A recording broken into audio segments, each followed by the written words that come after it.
একাদশী special সিঙ্গারা। হরে কৃষ্ণ, সবাই কেমন আছেন? আশা করি ভালো আছেন। আমি দিলে আজকে বানাবো একাদশীর সিঙ্গারা।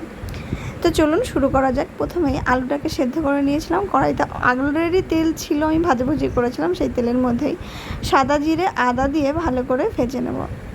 তারপরে এটা যখন খুব সুন্দর মতো ভাজা হয়ে যাবে, এটার মধ্যে অ্যাড করব হলো গুঁড়িয়ে রাখা বাদামটাকে হালকা ভেজে আমি গুঁড়িয়ে নিয়েছিলাম। সেটাকে এবার তেলের মধ্যে দিয়ে ভালো করে নাড়াচাড়া করে বেশ লালচে করে উঠবে তখন এটার মধ্যে আমি আগের থেকে কেটে রাখা কাঁচা লঙ্কা আর টমেটো কুচিটা দিয়ে দেবো। এখানে আপনারা পরিমাণটা কম বেশি করে নিতে পারেন স্বাদ মতো। তো আমি যেহেতু খুব বেশি করছি না, সেই কারণে একটা ছোট টমেটো আর একটা কাঁচা লঙ্কা দিয়েছি। যারা ঝাল পছন্দ করেন তারা আরও একটু কাঁচা লঙ্কা দিতে পারেন। স্বাদ মতো লবণ দিয়ে যখন এটাকে ভাজা ভাজা হয়ে যাবে, মানে একটু লালচে রং ধরে যাবে, তখন এর ভিতরে আগের থেকে সেদ্ধ করে রাখা আলুগুলোকে দিয়ে দিতে হবে। এবার কেউ যদি আলু সেদ্ধ করে না করতে চান, তাহলে আগে আলুগুলোকে ভেজে নিয়ে তারপরে বাদামটা দেবেন। তাহলেও কিন্তু টেস্টের খুব বেশি হেরফের হবে না। তাহলে যদি সেদ্ধ করা আলু হয়, সেক্ষেত্রে কী হয়, খুবই তাড়াতাড়ি হয়ে যায়। এবার এটাকে খুব ভালো করে নেড়ে চেড়ে ঢাকা দিয়ে আরও কিছুক্ষণ ভাজা ভাজা করতে হবে, যতক্ষণ না এর ভিতরে যে কাঁচা আলুর গন্ধটা থাকে সেটা চলে যায়। কারণ এটা যেহেতু আগে থেকে সেদ্ধ করা, আলুটা এমনি মাখো মাখো হয়ে যাবে। এবার উপর থেকে অর্ধেকটা লেবুর রস, স্বাদ মতো লবণ, স্বাদ মতো চিনি আর নামানোর আগে একটু জিরের গুঁড়ো দিয়ে এই পুরটাকে রেডি করে নিতে হবে। আমাদের রান্নার যে পুর, মানে সিঙ্গারার যে পুর, সেটা কিন্তু অলমোস্ট রেডি হয়ে গেছে। আপনারা যারা একাদশীতে আলু পছন্দ করেন না, তারা একবার হলেও এরকমভাবে আলু সবজি করেও দেখতে পারেন। একাদশীর যে আমরা রুটিগুলো করি বা পরোটাগুলো করি, তার সাথেও কিন্তু বেশ ভালো লাগে। একাদশীর সিঙ্গারা রেডি। এবার বানাবো হলো যে কোটিংটা করে, কোটিংটা রাধা মাধব স্পেশাল একাদশী ফ্লাওয়ার। এটা আপনারা আপনাদের ঘরে বসে অনলাইন মার্কেটে পেয়ে যাবেন। যেহেতু এখানে নাম্বার দেওয়া আছে, আপনারা ফোন করে একবার দেখে নেবেন যে ওনারা বলছে কোথায় কোথায় স্টোর আছে। তো এই আটাটা খুবই ভালো, এটা দিয়ে সব কিছুই হয়। প্রথম কথা বলে রাখি, এই আটার কিন্তু বাইন্ডিং খুব কম। যারা কাঁচা হাতে কাজ করবেন, তারা কিন্তু এই ময়দা দিয়ে বা আটা দিয়ে কাজ করতে পারবেন না।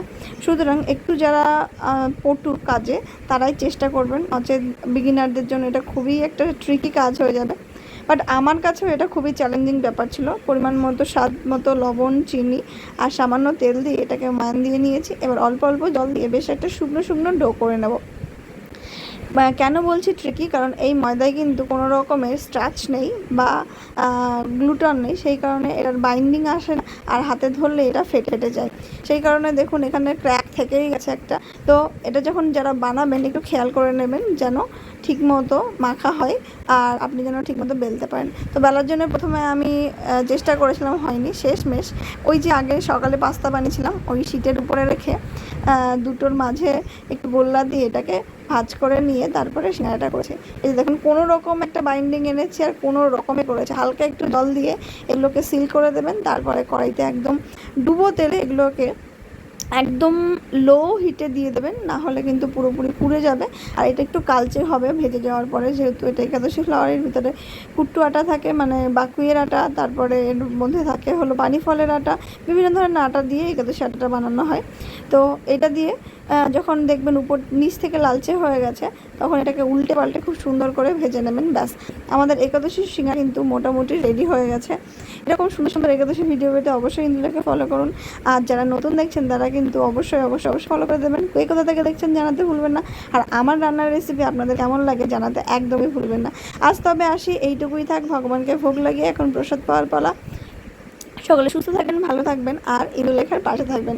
আমার প্রভুজিৎ সিঙ্গারা খেয়ে খুব প্রশংসা করেছে। একটু নতুন রকম করলে কি হয়, বাচ্চারা খুব খুশি হয়। তো আমি আশা রাখছি আপনার বাড়ির বয়স্ক বাচ্চা সবাই খুব খুশি হবে। আজ তবে আসি, ভিডিওটা এইটুকুই থাকে। হ্যারি বল, সুস্থ থাকুন, ভালো থাকুন।